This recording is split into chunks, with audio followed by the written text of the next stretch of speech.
Imagine leaving your routine of luxury and comfort to find yourself stuck in the middle of nowhere, surrounded by dust, animals, and a sarcastic farmer who seems to live to test your patience. Helena, a woman used to controlling everything, meets Raphael, a man who only responds to the rules of nature. Two worlds collide, but something unexpected happens. Between stubborn cows, angry chickens, and coffees that look like mud, she discovers that what she's always been looking for may be exactly where she never imagined. But can love overcome so many differences? And Helena, so connected to the city, would she be ready to exchange skyscrapers for stars in the sky? Discover how an unexpected trip turns into a whirlwind of emotions, humor, and twists that will challenge everything she thought she knew about life and herself. Helena looked out the car window as the urban landscape gave way to the countryside. It wasn't the trip she expected. A last-minute commitment had forced her to leave the capital of the sun to inspect a property in the interior of Serra do Sol. Her mood was no longer the best, and the dust that entered through the car window only got worse. "How much longer?" he asked the driver impatiently. "About half an hour, ma'am," he replied calmly. "Half an hour? In this heat? Excellent. It feels like I'm in a wood oven," he grumbled, trying to fix the air conditioning that wasn't working properly. The annoying sound of something hitting the dashboard only added to his discomfort. The car shook sharply and stopped. Helena raised her eyebrows. "What is it now?" The driver got out to check the engine. After a few minutes he returned with a worried expression. "It looks like the engine is overheating. We need help." Helena sighed and got out of the car, trying not to ruin her shoes on the dirt road. "Help! And where are we going to find this in the middle of nowhere?" As if in answer to his question, an old pickup truck appeared in the distance, kicking up dust as it approached. The vehicle stopped next to them, and a man got out. He wore a straw hat, worn boots, and a smile that seemed as warm as the sun. "Do you need help?" he asked in a calm voice. Helena took a quick look at him before responding. "Actually, yes. Our car decided to break down at the worst possible time." The man laughed lightly. "Cars always choose the worst moments. I'm Raphael. I can take a look if you want." While Raphael checked the engine, Helena crossed her arms and whispered to the driver. "He looks like he came out of a rural products commercial." "He seems to know what he's doing, ma'am," the driver replied, trying not to laugh. After a few minutes, Raphael shook his head. "This isn't going anywhere today, but I can take you to my farm. From there we can call a mechanic." Helena hesitated. Going to a farm wasn't in her plans, but staying stuck there seemed even worse. "Okay," he said, trying to hide his annoyance. At the farm, Helena was welcomed by excited dogs and the smell of damp earth. Raphael indicated a chair on the balcony. "You can wait here while I make a call. Would you like a coffee?" "If it's better than what I've been served in the field, maybe," she replied with a forced smile. Raphael laughed as he entered. "You will survive, madam." "Ride." While waiting, Helena looked around, noticing the simplicity of the place. It wasn't his comfort zone, but there was something intriguing there. The sound of roosters in the distance and the gentle noise of the wind through the trees created an almost relaxing atmosphere. When Raphael returned with a cup of coffee, she thanked him and took a sip.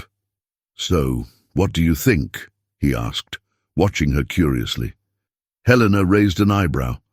"It looks like coffee." Raphael laughed. "It's the best we have here. You'll get used to it." She shook her head, almost smiling. "I doubt." While Raphael explained the difficulties of rural life, Helena commented, "You must perform many miracles with few resources." "It's an art. But honestly, I don't see myself exchanging it for buildings and traffic," replied Raphael with a confident smile. Despite the exchanged barbs, there was something light in the conversation. They began to realize that although they were from different worlds, there was something surprisingly pleasant about sharing the moment. Helena woke up the next day to the sound of roosters and the smell of baking bread. She frowned, trying to remember where she was. Then everything came back to mind: the broken car, the farm, and of course, Raphael with his jokes about city madams. "Did you sleep well, madam?" Raphael asked when she appeared in the kitchen, still a little dazed.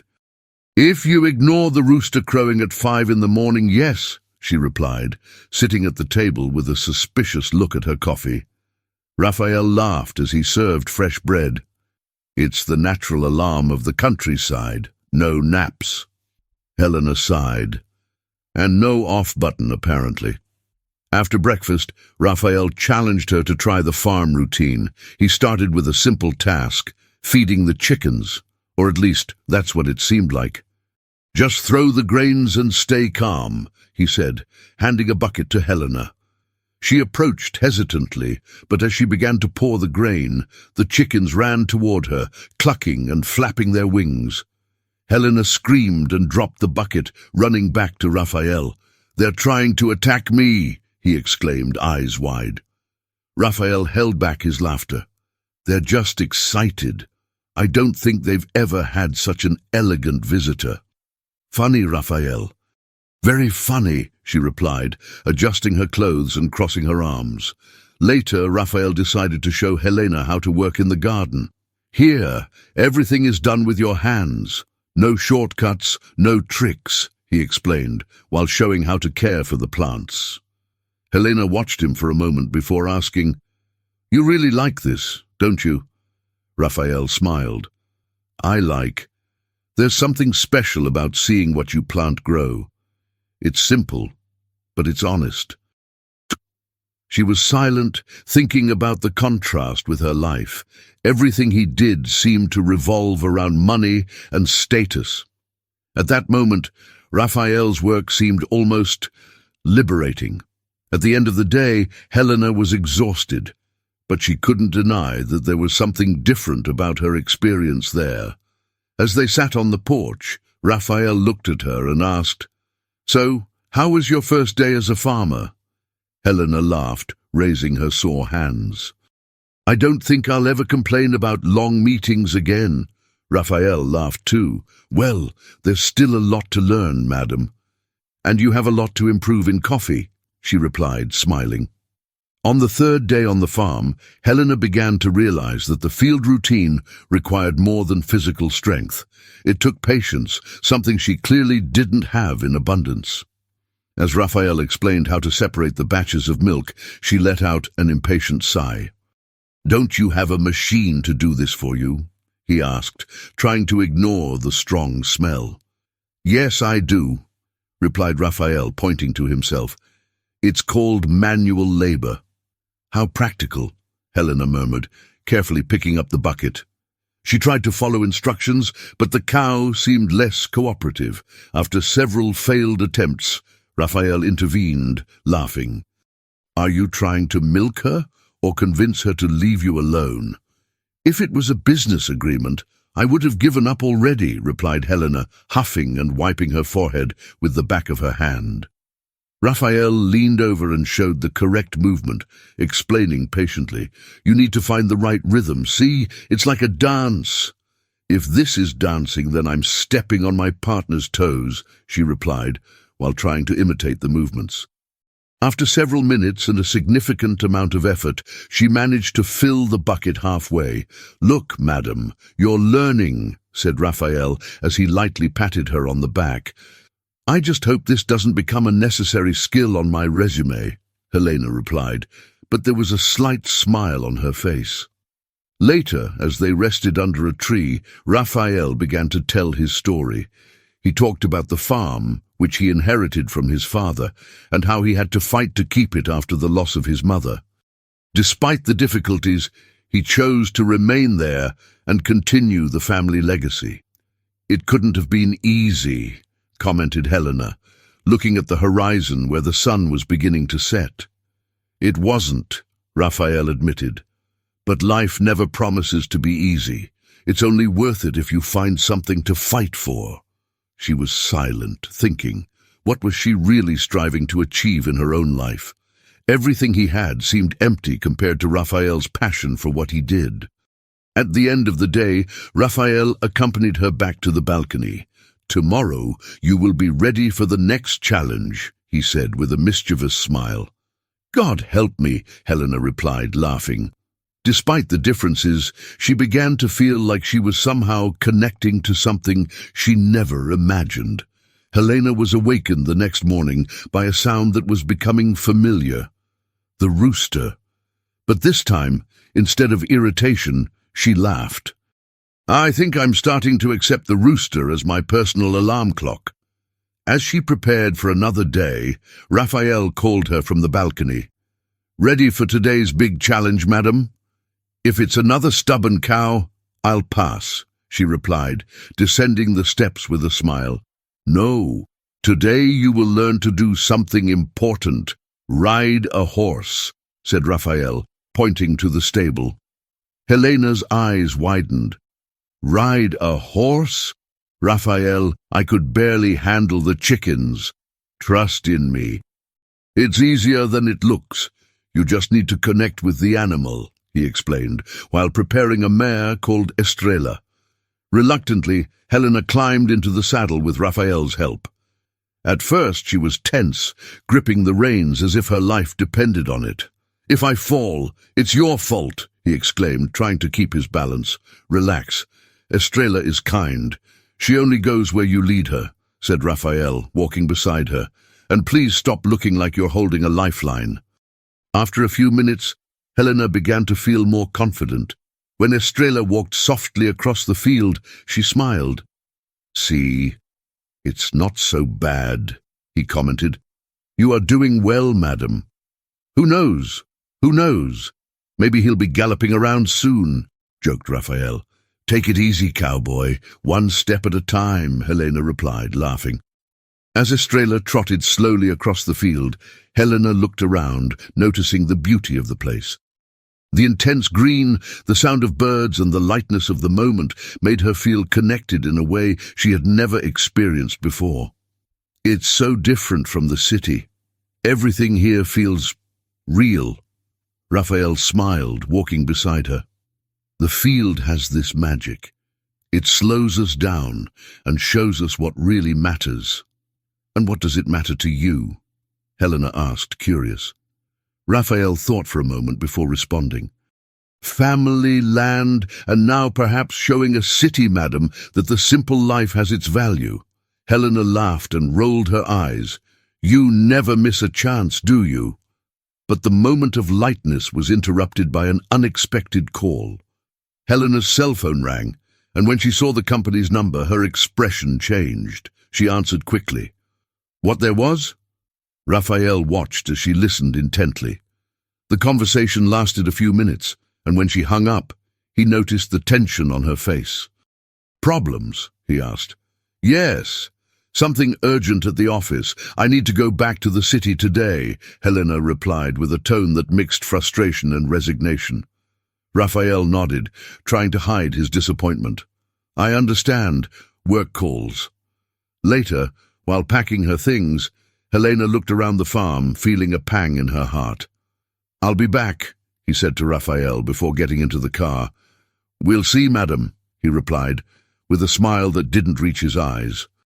As the car drove away, Raphael remained standing on the porch, watching the dust dissipate and wondering if those words were true. Back in the sun capital, Helena felt out of place. The frenetic pace of meetings and the constant buzz of the city no longer seemed so attractive. Conversations with colleagues sounded empty, and even surrounded by everything she had always valued, there was a restlessness in her chest. "Helena, are you listening?" asked her assistant while presenting a report on a new acquisition. "Yes, of course," Helena replied, distracted. But in truth his mind was miles away, on the farm, in the mornings with the sound of the rooster and Raphael's smile. During a meeting with investors, Helena's phone vibrated. It was a message from her friend Clara. "How are you? You seem out of character lately." Helena looked at the screen for a few seconds before typing, "I'm fine, just rethinking some things." That night, sitting in her luxurious living room, Helena wondered what really made her happy. She took out her cell phone and started browsing the photos she took on the farm. Each image seemed to bring a piece of serenity back, but it also added to the longing. "I can't do it anymore," she said to herself.